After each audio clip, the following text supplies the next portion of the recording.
En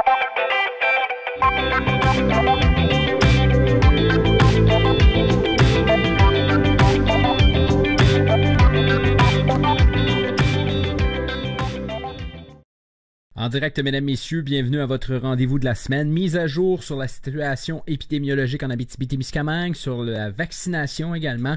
C'est donc le point de presse du CISAT, Centre intégré de santé et de services sociaux de l'Abitibi-Témiscamingue, qui aura lieu dans quelques instants. La situation, elle est très stable en région, ce qui permet un retour en zone jaune dès lundi. 3 cas actifs en ce moment en Abitibi-Témiscamingue dans les MRC de la Vallée-de-l'Or et de la MRC Abitibi. Donc 3 cas actifs pour l'ensemble de la région. Personne hospitalisée selon le bilan de ce matin.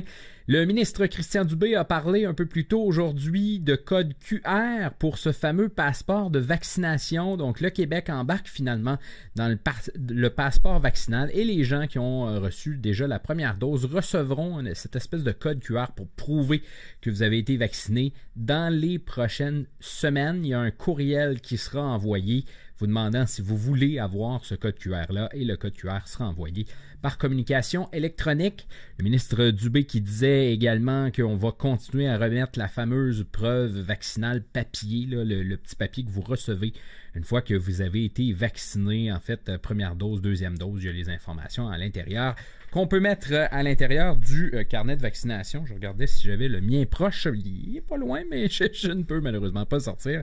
Et d'ailleurs, cette vaccination, donc les groupes s'ouvrent encore et ça continue d'évoluer.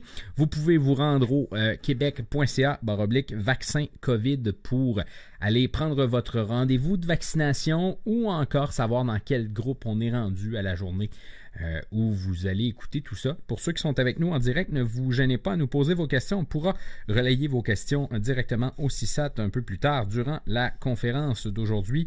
Et je regarderai, j'ai devant moi vos questions qui vont passer dans mon fil de commentaires. Fort à parier qu'on fera le point sur les nouvelles mesures également, zone jaune, donc qui s'en vient dès lundi, le CISAT qui expliquera probablement en long et en large ces mesures pour que vous compreniez bien comment fonctionnera cette zone jaune à partir de lundi, entre autres la levée du couvre-feu. Les bars pourront ouvrir. On se pose la question, les terrasses qui s'en viennent. L'été s'en vient. On va parler d'un peu tout ça durant ce point de presse-là qui devrait débuter dans les prochaines minutes. Je regarde du coin de l'œil ceux qui se sont connectés. Il reste toujours des gens à se connecter.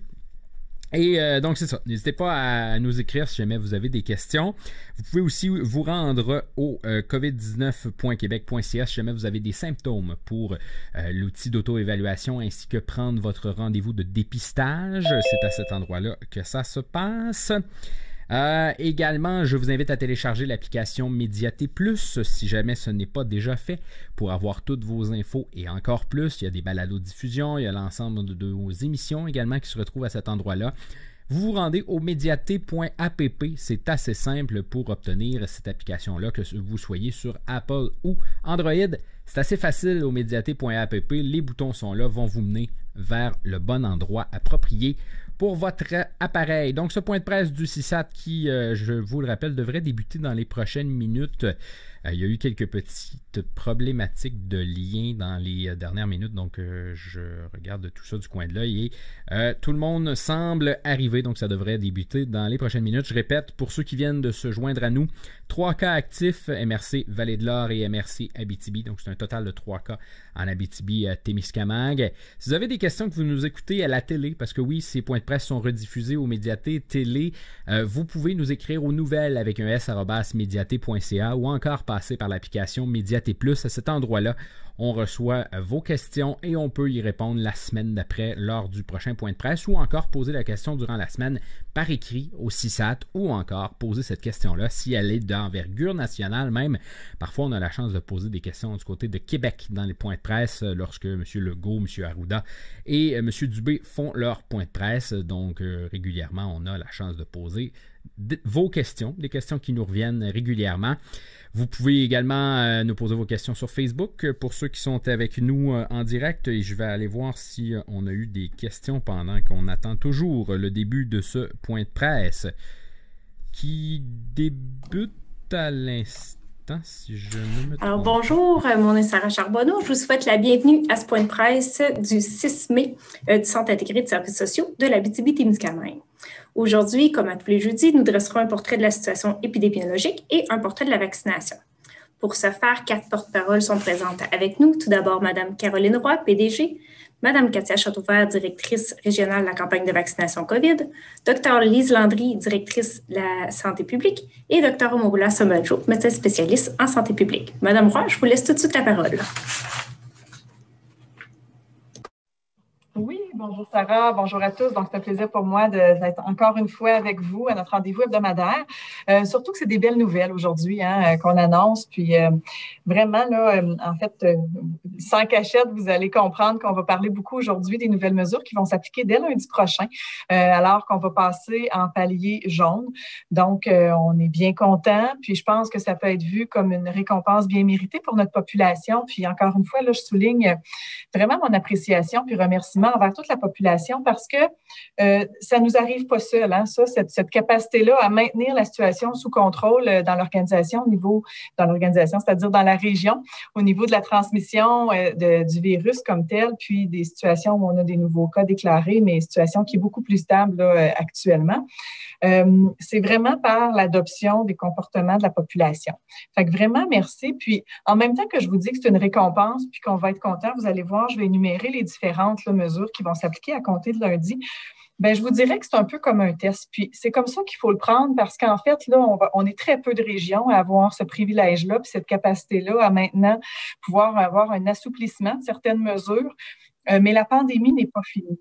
Puis, à partir du moment où on se dit que c'est un test, bien là, il faut être à la hauteur, continuer à respecter les mesures qui s'appliquent à ce nouveau palier-là, continuer à limiter nos contacts sociaux, même s'il y a quand même un certain assouplissement, parce qu'on n'est vraiment pas à l'abri d'avoir une bascule vers l'autre côté, c'est-à-dire une augmentation du nombre de nouveaux cas. Et là, malheureusement, on aura un resserrement de mesures, on aura des interventions qui vont se faire de la santé publique et ce n'est pas ce qu'on souhaite personne.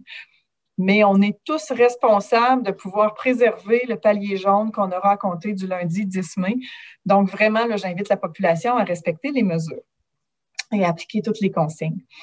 Donc, je vais reprendre là, quand même les éléments qui s'appliquent au palier jaune et qui vont être en vigueur à compter de lundi pour notre région en Abitibi-Témiscamingue pour être bien certain là, qu'on a tous la même compréhension. Évidemment, première mesure, la fin du couvre-feu. Donc, à compter de lundi, le couvre-feu n'est plus en vigueur.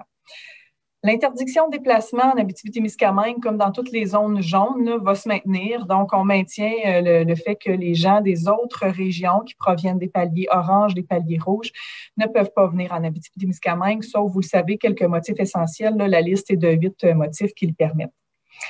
Maintenant, pour les rassemblements, donc le fait de pouvoir se regrouper, pouvoir être entre amis, entre familles, c'est permis pour 2 bulles familiales, donc 2 familles. Une famille peut être une personne seule, une famille peut être un couple avec ses enfants, mais une seule bulle familiale qui peut se joindre maintenant à une autre bulle familiale, que ce soit pour des rassemblements intérieurs à l'intérieur du domicile, à l'extérieur, dans la cour, sur le patio, au restaurant, dans les bars, parce que vous allez le voir, là, donc les bars vont réouvrir également. Mais maintenant, on a donc une possibilité d'être des représentants de 2 familles qui font des rassemblements, quel que soit le lieu, il faut le comprendre ainsi. Nos restaurants, donc, comme je le mentionnais, demeurent ouverts au niveau des salles à manger. Maintenant, les règles qui vont s'appliquer dans les restaurants, c'est réellement au niveau des deux familles qui peuvent se regrouper là, pour pouvoir bénéficier de la salle à manger du restaurant. Toujours preuve de résidence et tenue d'un registre qui est obligatoire. Pour les bars, les brasseries, les tavernes, réouverture pour ceux, évidemment, qui le souhaitent. Une capacité maximale à 50 % par contre, qui est là, puis mesures strictes qui se maintiennent, à savoir les gens doivent demeurer assis, doivent demeurer stables. Évidemment, quand ils consomment, ils enlèvent le masque sur place, puis ne peuvent pas danser, ne peuvent pas chanter. Donc, les spectacles seront possibles là, en respect des mesures, mais les gens ne peuvent pas se lever, danser, chanter. Les sports et loisirs maintenant, au niveau des sports et loisirs intérieurs et extérieurs, maintenant c'est possible de faire un regroupement de 12 personnes qui proviennent de lieux de résidence différents, toujours avec le respect là, de la règle de distanciation physique. Puis au niveau des salles d'entraînement, maintenant c'est possible d'enlever le masque lorsque la personne fait son exercice à une station fixe. Donc le port du masque est toujours obligatoire dans les déplacements, dans la circulation à l'intérieur de la salle d'entraînement, mais lorsque la personne est fixe à une station, elle peut enlever son masque. Pour les lieux de culte ou différentes activités liées aux activités religieuses, pour les funérailles, les mariages, maintenant, un maximum de 50 personnes. Pour les autres lieux de culte, pour toute activité, c'est un maximum de 250 personnes, mais je vous dis, on a très peu de lieux ou pas du tout de lieux dans la région où on a une capacité d'accueil de 250 personnes. Vraiment, là, les mesures sanitaires doivent être respectées, règles de distanciation physique également. Maintenant, salle de spectacle, cinéma. Le port du masque est toujours obligatoire avec le respect de la distanciation physique et règles sanitaires, mais sur place, la personne maintenant peut enlever son masque à partir du moment où elle est assise là, directement dans la salle de spectacle ou dans le cinéma. Au niveau du milieu de l'éducation, il y a aussi un assouplissement quant au port du masque ou du couvre-visage qui était dans les écoles. Donc maintenant, première à quatrième année, nos jeunes élèves ne seront plus obligés de porter le masque de procédure à l'école. Cinquième, sixième année, le port du masque de procédure va se maintenir lors de la circulation, lors des lieux de rassemblement ou lieux communs. Par contre, l'élève qui est assis dans sa classe à son pupitre n'aura pas porté le masque. Pour le secondaire, port du masque de procédure de la même façon. Donc, dans les aires de circulation, dans les lieux communs, port du masque, mais rendu à sa classe, à sa place, dans son groupe fixe, il pourra enlever le masque. Au niveau des milieux de travail, télétravail toujours recommandé. Donc, on recommande vraiment aux entreprises là, puis aux employeurs de recommander le télétravail. Il y a une possibilité, une flexibilité qui peut s'offrir là, dans les différents milieux, mais la recommandation est toujours maintenue. Et quant au port du masque de procédure en continu, qui est dans tous les milieux de travail, cette règle-là se maintient. Il s'agit d'une recommandation réellement émise là, avec une directive de la CNESST, donc la Commission des normes équité, santé, sécurité au travail. Et donc, cette mesure-là se maintient au niveau du masque de procédure en continu. D'autres mesures qui concernent nos usagers ou nos résidents dans les milieux de vie, donc là aussi, un assouplissement. Maintenant, dans les milieux de vie, donc au niveau des CHSLD, des ressources intermédiaires, des ressources privées pour aînés, les personnes proches aidantes pourront être 2 à la fois à visiter nos résidents dans les différents milieux de vie. Donc, visite de 2 proches aidants à la fois plutôt qu'un seul et une capacité maximale là, de 4 par jour. Donc, c'est un assouplissement à ce niveau-là. Puis également, maintenant, pour tous les milieux de vie, les sorties des résidents sont possibles pour pouvoir participer, par exemple, à un rassemblement avec la famille là, ou avec un ami, toujours dans le respect des mêmes conditions là, qui s'appliquent, c'est-à-dire un maximum de 2. Donc, le résident pourra quitter pour une sortie, mais pour aller rejoindre là, une famille ou un ami, une bulle familiale. Pour plus de détails, évidemment, vous pouvez aller consulter le site Internet sur québec.ca. À partir de lundi, quand vous allez cliquer sur l'Abitibi-Témiscamingue, tout va y être. Mais dès maintenant, quand vous allez voir les paliers jaunes, vous allez avoir l'ensemble des mesures. Je tiens aussi à rappeler que pour les étudiants, parce qu'on a beaucoup de questions, beaucoup de préoccupations là, avec le retour de nos étudiants à la fin du printemps et de l'été comme ça, donc qui reviennent dans notre région, qui sont allés étudier à l'extérieur. Effectivement, l'isolement est obligatoire pour une période de 14 jours pour les étudiants. On le sait que c'est une réelle préoccupation, que ça peut être des désagréments non seulement pour l'étudiant qui revient, mais également pour sa famille. Mais réellement, c'est de cette façon-là que jusqu'à présent, on a réussi à maintenir notre situation là, sous contrôle, qui nous permet également lundi de basculer en palier jaune. Et si on souhaite le maintenir également, ce palier, il faut appliquer les différentes mesures. Donc, je demande vraiment là, à ce que vous puissiez respecter cet isolement-là, malgré le désagrément. Puis après 14 jours, bien, on a accès au privilège là, de l'assouplissement des mesures. Évidemment, l'isolement de 14 jours s'applique aussi pour tout résident de notre région qui va faire un séjour en zone orange, en zone rouge, sauf pour quelques exceptions.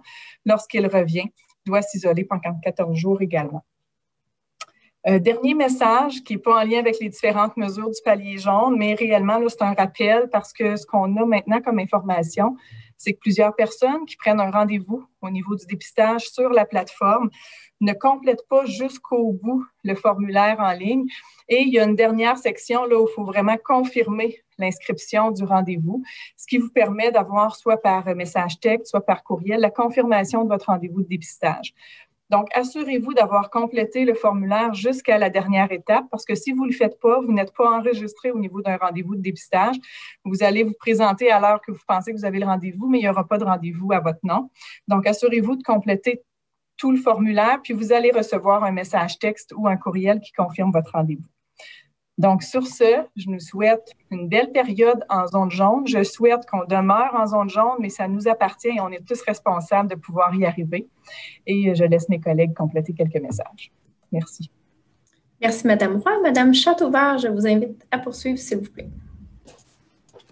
Bonjour tout le monde, ça me fait plaisir d'être avec vous aujourd'hui. Donc, pour la vaccination en Abitibi-Témiscamingue actuellement, depuis ce matin, nous avons la clientèle de 40 ans et plus qui peuvent prendre un rendez-vous.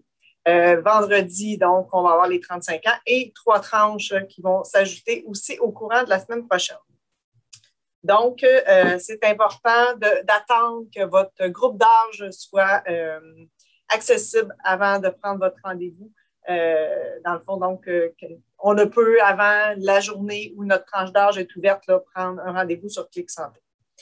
C'est toujours à compter de 8 heures le matin de l'ouverture des plages et vous pourrez voir sur notre site Internet les dates avec les catégories. Donc, j'irai avec la livraison des vaccins pour les prochaines semaines.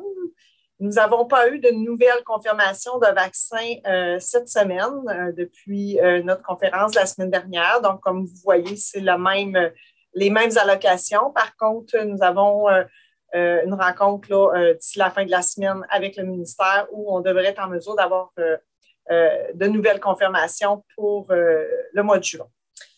Donc, voici les confirmations. Je tiens par le fait même à préciser et à remercier les entreprises qui contribuent actuellement à ce que nos cliniques de vaccination se déroulent bien de diverses façons. Donc, je tiendrai à remercier la fonderie Horn, la mine Agnico Eagle, ainsi que la mine Eldorado Gold, la mine canadienne Malartic et l'entreprise Location Amos qui contribue aussi au bon fonctionnement. Donc, ça ferait le tour des informations pour la vaccination. Je vais prendre vos questions à la fin, si c'est le cas. Merci. Merci, Dr. Landry. Je vous laisse prendre la parole. Oui, bon après-midi tout le monde. Merci une fois de plus de votre présence. Sarah, on pourrait commencer par le bilan de la vaccination. C'est ajouté au-delà de 8200 doses par rapport à la semaine dernière avec un pourcentage. Donc, on a plus du tiers de notre population de vaccinés. C'est une très bonne chose. Et donc, vous voyez la fameuse stat qu'on vous présente à chaque semaine. Là, nos doses vont à 76 % à la population générale, 15 % travailleurs de la santé, CHSLD, RPA 2 et 5 % RI, RTF 2 % également. Et comme vous voyez, par rapport à la semaine dernière, on a avancé donc notre catégorie maintenant de 60 à 64 ans. On devrait atteindre sous peu là, la cible de 75 % dans les jours qui vont suivre, parce qu'on est on dépasse un peu le 70. On sait que ça prend une couverture vaccinale de 75 % pour l'immunité collective. Puis vous voyez, au-delà de ce groupe d'âge-là, là, on dépasse vraiment, on est dans le 90 %. Fait que c'est une très bonne protection. Et comme Mme Châteauvert a dit, avec les arrivées de vaccins et la prise de rendez-vous, vous voyez en orange pour les 55, 59, 50 à 54 ans, vous voyez, même 45-49, la réponse est excellente. Là, si vous voyez la colonne du orange, là, on atteint aussi notre cible, là, sauf peut-être encore quelques rendez-vous. On invite là, la catégorie 50 à 54 ans, 45-49, là, de vraiment de ne pas hésiter à aller prendre votre rendez-vous. C'est avec une bonne couverture vaccinale qu'on va pouvoir ouvrir davantage et de profiter d'un bel été. Et l'autre, Sarah, simplement, ça vous indique exactement, par rapport à la semaine dernière, vous voyez que les doses ont été surtout données aux 65 à 69 ans et 60 à 64 et les rendez-vous en orange qui sont pris pour les catégories que Mme Châteauvert a annoncées. Voilà. Maintenant, en ce qui concerne les autres messages, comme Caroline, je tiens à souligner là, que c'est grâce aux efforts des gens d'ici, les gens de l'Abitibi, du Témiscamingue, que nous avons réussi à contrôler la transmission du virus dans notre région. D'ailleurs, notre capacité à contrôler le variant sud-africain sert d'exemple dans la province. Mon collègue du Saguenay-Lac-Saint-Jean, Dr. Aubin, a utilisé cet exemple ce matin dans la presse pour faire comprendre à sa population que c'était possible de le faire, qu'il y avait de l'espoir. Je suis très confiante que nous, les gens de l'Abitibi-Témiscamingue, nous sommes capables de prouver encore une fois qu'il est possible de réussir le tour de force du passage au palier jaune de manière sécuritaire. Baisser la garde trop rapidement pourrait se traduire par une flambée des cas et un éventuel retour à la cause départ. C'est ce qu'on ne veut pas. On veut éviter le scénario du yo-yo. Nous devons y aller de manière graduelle. On veut que vous profitiez des avantages du passage au palier jaune, mais on vous invite à la prudence. Je reviens sur l'histoire des bulles, des rassemblements. Oui, on a droit à 2 bulles familiales, mais si possible, de privilégier une bulle élargie stable, c'est-à-dire avec les mêmes personnes, même si ce n'est pas obligatoire. Ne cédez pas à la tentation de fréquenter plusieurs bulles, une à la suite de l'autre. Par exemple, un souper qu'une bulle le lundi, une autre bulle le mardi, un autre le mercredi, etc. Ça a pour effet, on le sait, de multiplier les contacts sociaux et comme on le dit à plusieurs reprises, le virus se nourrit de contacts sociaux. Pas de contacts sociaux, pas de transmission de virus, mais il y a moyen de le faire de façon sécuritaire. Et si vous passez d'une bulle à l'autre, assurez-vous d'espacer ces rencontres dans le temps. Laissez au moins 3-4 jours passer entre ces rencontres.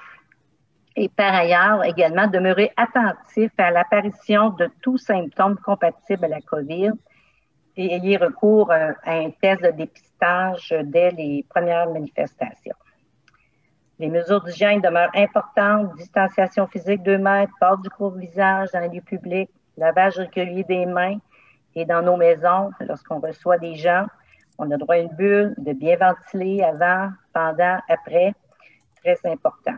Je vous invite également à privilégier les activités à l'extérieur. Il commence à faire beau, il y a moins de risques de transmission. Par contre, ce n'est pas un risque zéro. Il faut porter le masque si on n'est pas capable de respecter le 2 mètres aussi. Les pique-niques, c'est une bonne idée. C'est facile de garder une distance de 2 mètres. Idéalement, il faut éviter de se passer les ustensiles, les plats, les condiments. Chaque bulle peut apporter ses provisions. Vous pouvez jouer au soccer dehors jusqu'à 12 personnes, c'est possible, mais on limite les contacts entre les joueurs. Important de privilégier les activités qui rendent facile, donc le respect de la distanciation physique. Les sports de raquettes, c'est facile, tennis, badminton, pickleball, les sports qui se pratiquent dans les grands espaces, la randonnée, l'escalade, kayak, le golf, etc. Donc, nous avons réussi ensemble à obtenir ce gain. Je vous invite, nous devons continuer de travailler ensemble pour le préserver. Merci, ça fait le tour de mes messages. Voilà. Merci, Dr. Landry. Dr. Sabadjo, je vous invite à compléter.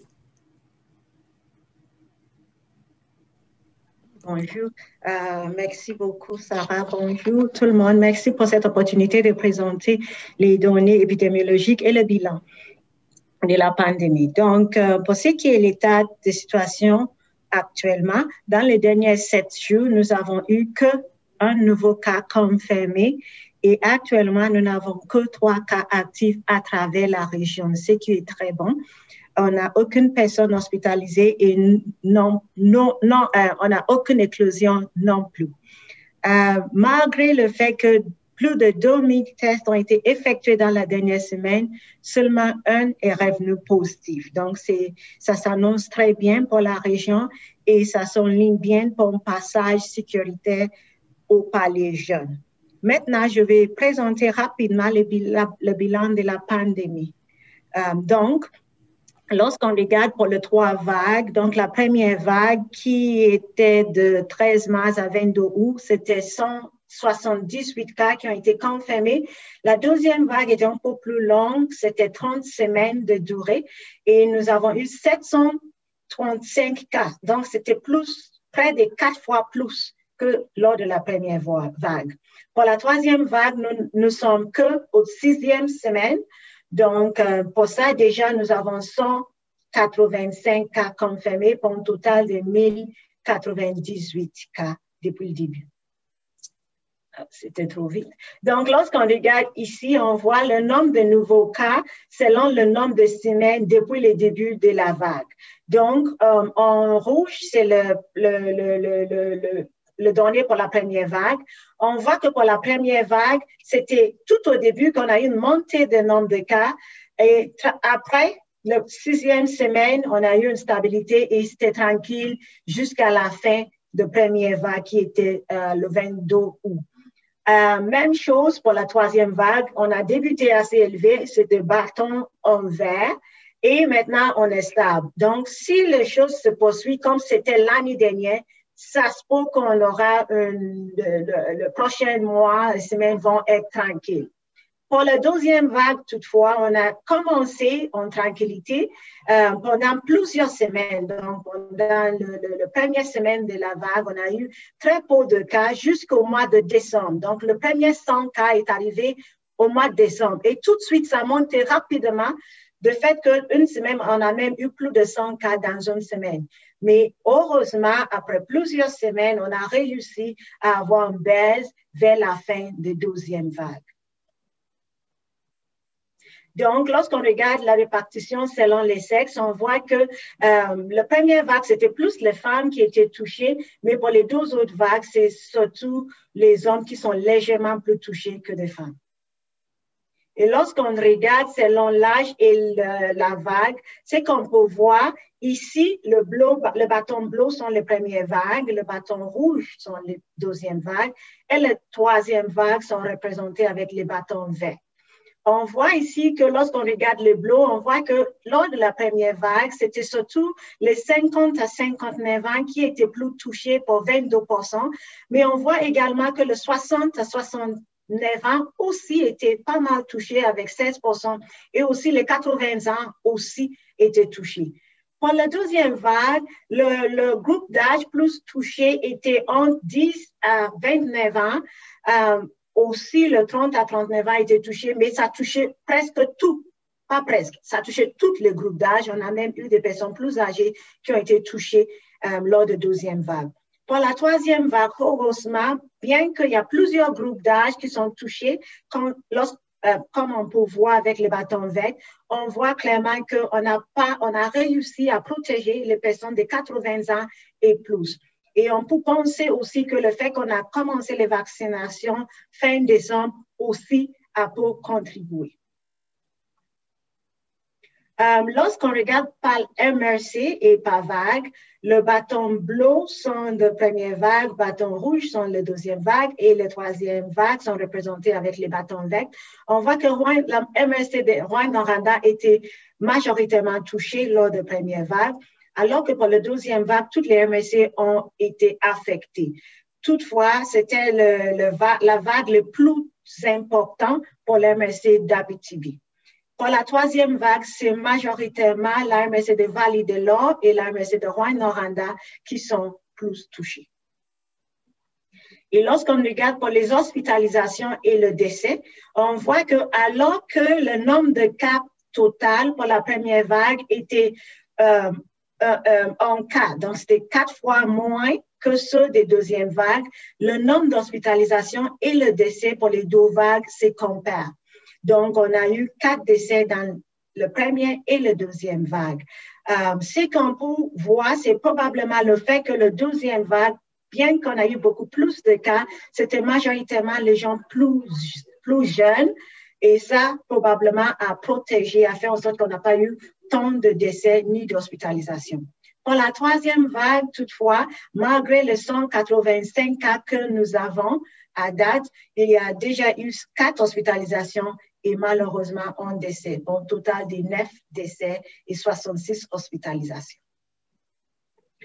Lorsqu'on regarde les groupes d'âge qui sont touchés par l'hospitalisation, on voit que pour le premier et 2e vague, ça a touché beaucoup plus de groupes d'âge, alors que pour la 3e vague, ce n'est que le groupe de 50 à 59 ans et les 70 à 79 ans qui ont été touchés.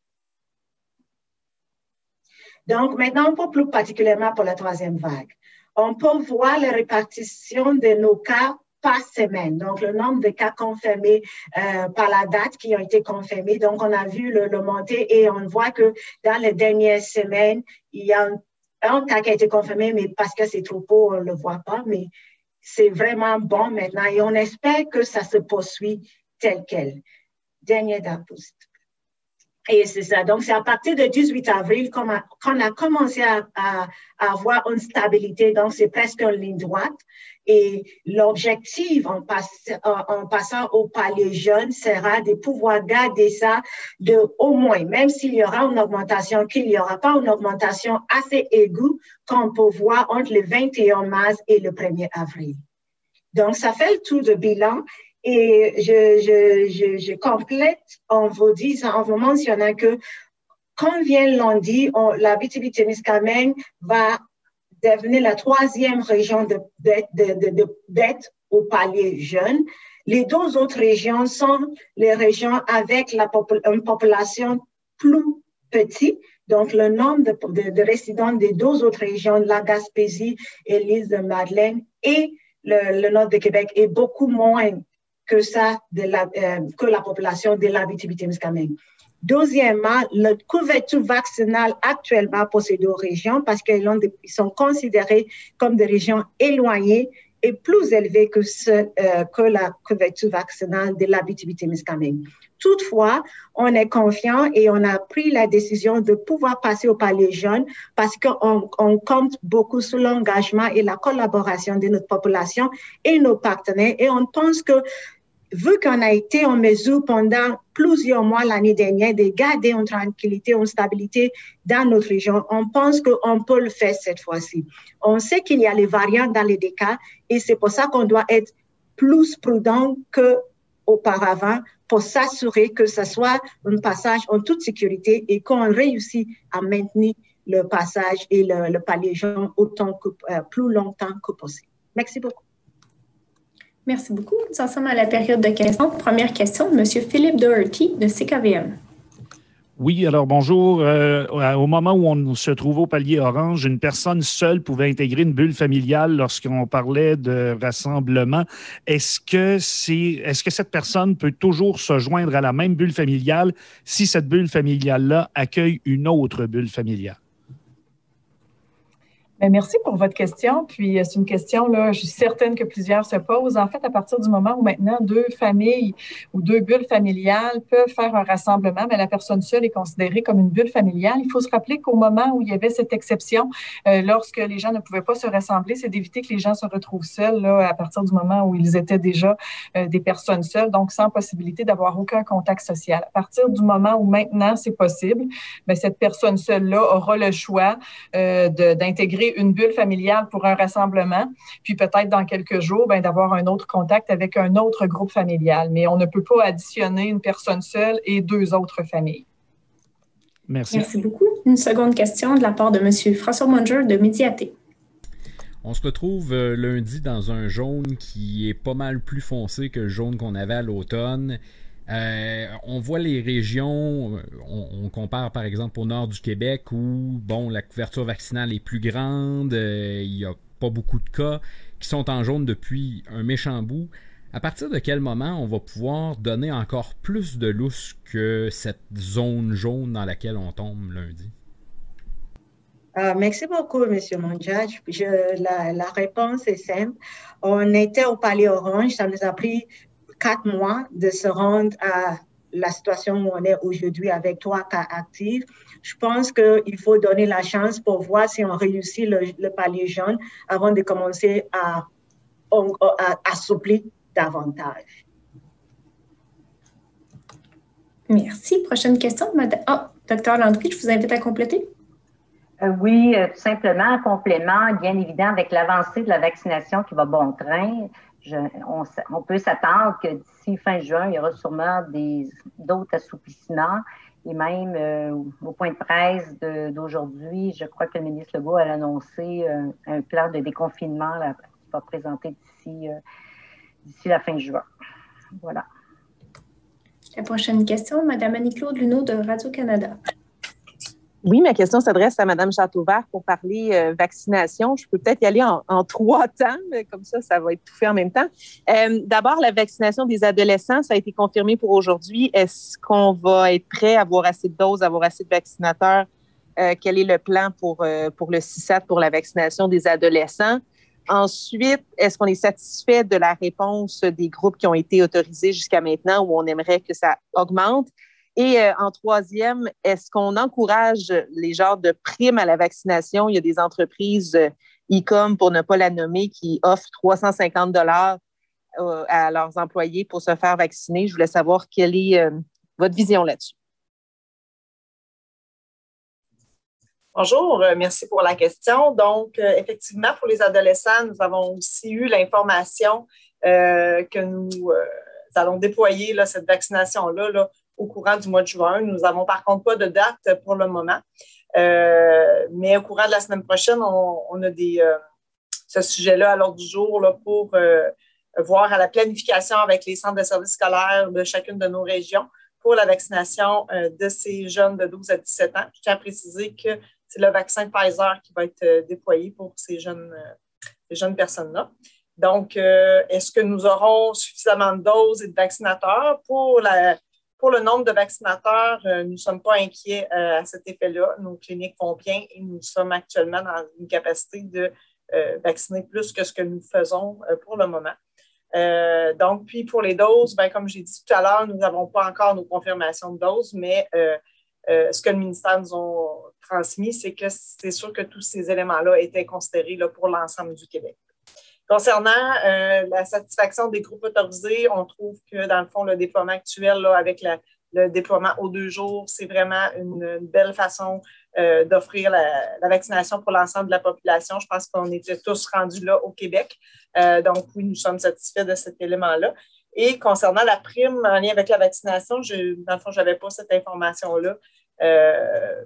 Est-ce que nous sommes d'accord?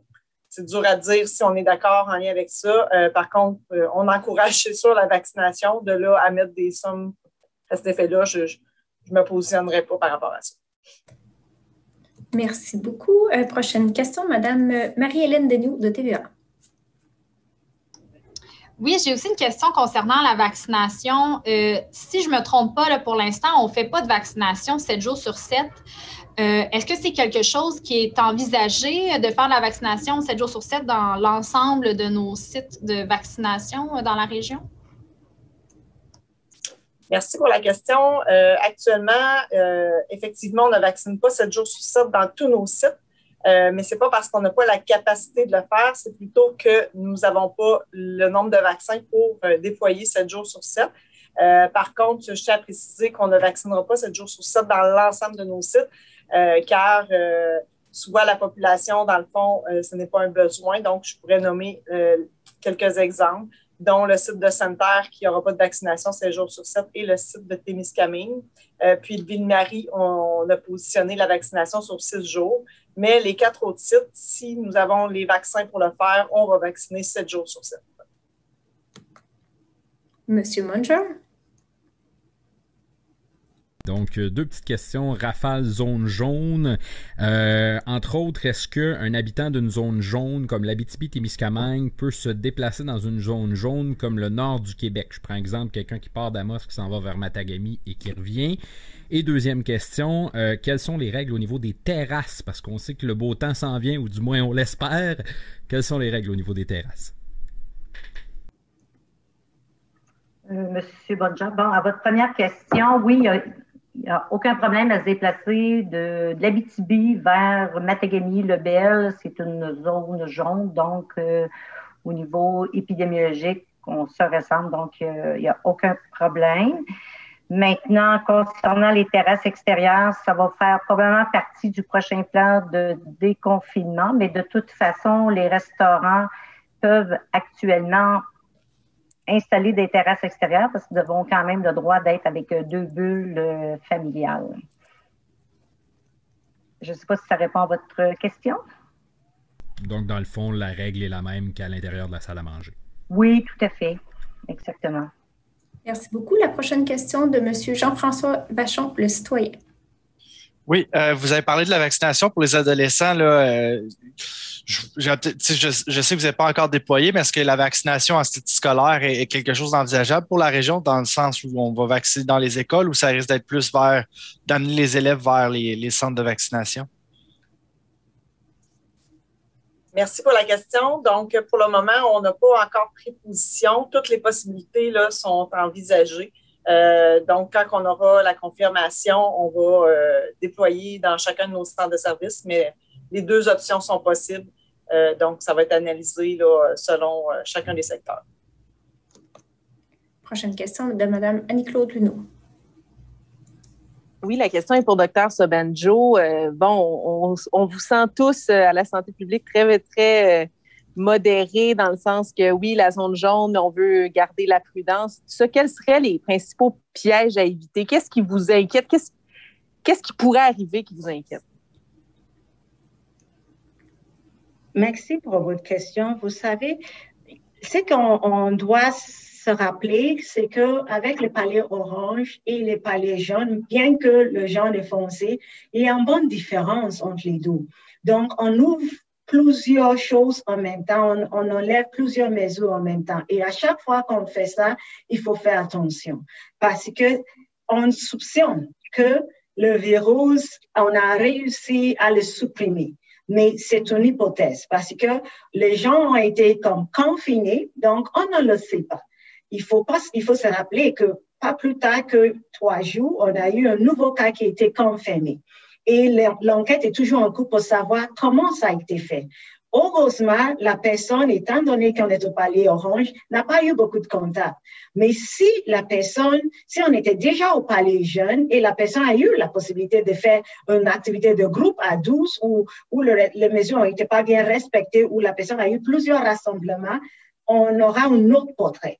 Donc, l'enjeu ou la prudence que nous avons, c'est parce qu'on ouvre pour savoir est-ce que le virus circule pour de vrai ou pas.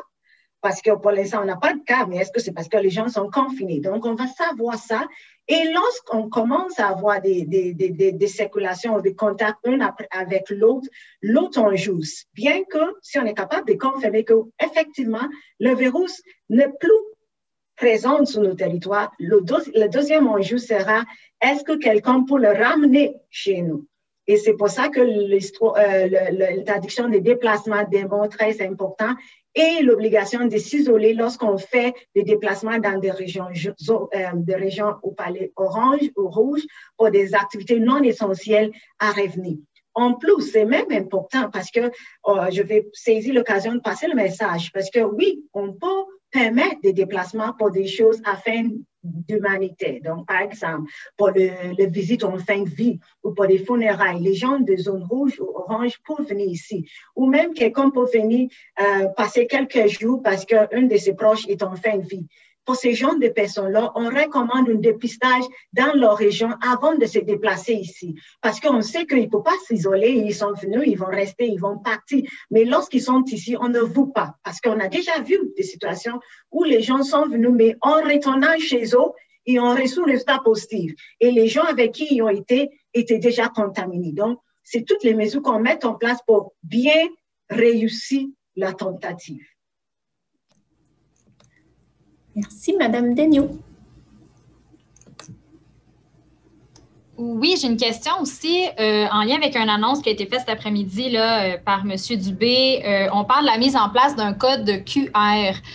Donc, les gens là, qui vont recevoir une dose de vaccin vont recevoir un code. Est-ce que ça va se faire également dans la région? Puis, est-ce que vous avez l'impression peut-être que ça ouvre aussi la porte pour mettre en place le fameux passeport vaccinal dont on parle depuis plusieurs semaines? Oui, bonjour, merci pour la question. Donc, effectivement, ça va être aussi en place, dans le fond, c'est la preuve vaccinale électronique là, qui va être en place partout au Québec. Donc, nous aurons aussi, là, notre population va pouvoir aussi bénéficier de cette preuve vaccinale électronique. Bien sûr, s'il y a des personnes qui n'ont pas accès, là, soit à un courriel ou à un numéro de cellulaire, vont pouvoir quand même recevoir la preuve dans le fond papier comme on le fait. Donc, ça va être maintenu. Puis pour le passeport vaccinal, pour le moment, on n'a pas beaucoup d'informations à ce sujet-là. Donc, ça va venir sûrement dans les prochaines semaines. Merci, Mme Luneau. Je vous laisse adresser la dernière question du point de presse du jour. Merci beaucoup. Ma question est pour Dr. Landry. Je veux revenir sur ce que vous disiez sur le contrôle du variant sud-africain qui a été cité par des collègues. Comment on explique cette performance de l'Abitibi-Témiscamingue et est-ce qu'on a réussi à identifier comment ce variant-là a fait son entrée dans la région? Bon, merci pour votre question, Mme Luneau. Qu'est-ce qui a réussi? Pourquoi on a réussi? C'est par la gestion de nos cas et contacts, un suivi très serré de dépistage rapide. Vous savez qu'on a des laboratoires dans tous les secteurs de l'Abitibi. Donc, c'est rapidement que nous pouvons avoir les résultats des cas dépistés. On trace rapidement. On avait une équipe d'enquêteurs aguerris qui ont tracé rapidement ces contacts-là, qu'ils ont isolés. Il y avait aussi une équipe qui suivait régulièrement, qui rappelait les contacts pour s'assurer qu'ils demeuraient isolés. Parce qu'il faut se rappeler au début, lorsqu'on a eu cette montée de cas-là, après les fêtes, on ne savait pas qu'on était en présence d'un variant. On l'a su ultérieurement. Et il reste que ça n'a pas changé. La conduite qu'on a eue était la bonne. Et maintenant, c'est cette conduite-là qui est recommandée d'être très agressif lorsqu'on a un cas, d'isoler rapidement, de rechercher les contacts, etc. Et pour l'autre question, non, on n'a pas, malgré l'aide qu'on a eue d'épidémiologistes terrain de l'Institut national de santé publique qui ont fait beaucoup de séquençage de nos cas. On n'a pas réussi à trouver le premier cas, le cas index qu'on appelle. On n'a pas su trouver la souche. Est-ce que ça vient d'un contact avec quelqu'un de l'Ontario durant la période des fêtes? Est-ce que ça vient d'un... On n'a pas ciblé de voyage. Tous les cas, il n'y avait aucun cas de voyage à l'étranger. Malheureusement, on ne le sait pas. Mais dans le fond, la conduite était d'être agressive dans la gestion de nos cas et des contacts. Finalement, Mme Daigneault a levé la main juste au dernier moment. Vraiment, la dernière question du jour. Oui, j'ai une dernière question, plus un sujet là, hors COVID. Je sais qu'on nous demande de les poser un peu plus à la fin. Là. En fait, j'avais une question, ça s'adresse peut-être un petit peu plus à Mme Roy, en lien avec l'embauche d'une sage-femme dans la région. On semblait mentionner là, sur le post Facebook que le service n'est pas disponible pour le moment. Quand est-ce que le service va être disponible? Oui, bonjour. En fait, c'est vraiment une belle nouvelle pour la région. Ça fait plusieurs mois et même des années qu'on souhaite avoir la disponibilité d'une sage-femme pour les femmes qui désirent en bénéficier dans la région. Donc, le service n'est pas disponible parce qu'actuellement, c'est vraiment une chargée là, de projet qui va nous aider à monter l'offre de service, puis qui va conclure tout ça pendant la période estivale. Donc, dès qu'on est en capacité de vous confirmer quel sera le service qu'on va pouvoir offrir, bien évidemment, là, on va en informer la population. Donc, on a fait cette annonce-là de façon anticipée parce qu'on sait qu'elle est bien attendue, ça s'en vient. On sait également là, qu'on a des étudiantes qui sont actuellement en études à compléter pour être sages-femmes, qui vont aussi ou qui souhaitent aussi revenir en région là, dans les prochaines années, comme vous le savez, même certaines les prochains mois. Donc, on va pouvoir compter sur quelques personnes qui vont pouvoir offrir le service à nos mamans. Pour le moment, les femmes qui sont enceintes ou qui comptent le venir, là, puis qui souhaitent en bénéficier, peuvent en parler directement à leur médecin, aux équipes concernées, puis évidemment, à partir du moment où tout ça est en branle, elles seront informées. Merci beaucoup. Alors, merci de votre participation. Je vous souhaite une très belle journée et c'est un rendez-vous la semaine prochaine pour refaire le bilan. Bonne journée à tous. Merci. Bonne fin de journée. Bonne journée. Bonne journée. Alors voilà, on sera de retour la semaine prochaine avec un autre point de presse du CISAT. La semaine prochaine, nous serons donc en zone jaune. On vous rappelle, le couvre-feu est retiré. Les bars vont pouvoir ouvrir. Les gens vont pouvoir enlever leur masque lorsqu'ils sont à leur machine dans le gym. Il y a plein de trucs comme ça. Vous pouvez vous rendre sur le site web du gouvernement pour aller voir ce que représente un palier jaune parce qu'il y en a beaucoup des détails à apprendre dans ce secteur-là. Et moi, je vous souhaite une bonne fin de journée, une bonne fin de semaine également qui s'en vient. Et je vous dis, on se revoit la semaine prochaine.